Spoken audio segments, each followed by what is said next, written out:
this thing. Look at this thing. What is that?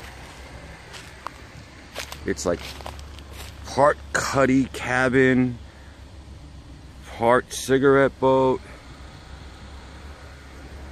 I don't know, it's pretty wild looking. I think this could be really cool if it was fixed up. And it's got, looks like, what is that?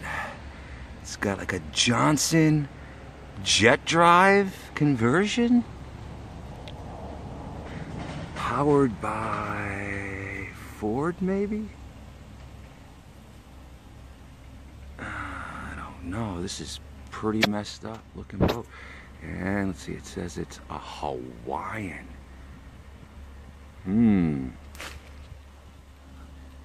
Obviously the covers come off. That interior's kind of like wrecked. And it's on a tandem trailer.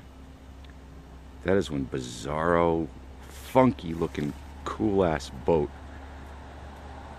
We gotta ask the owner what he's gonna be doing with this thing.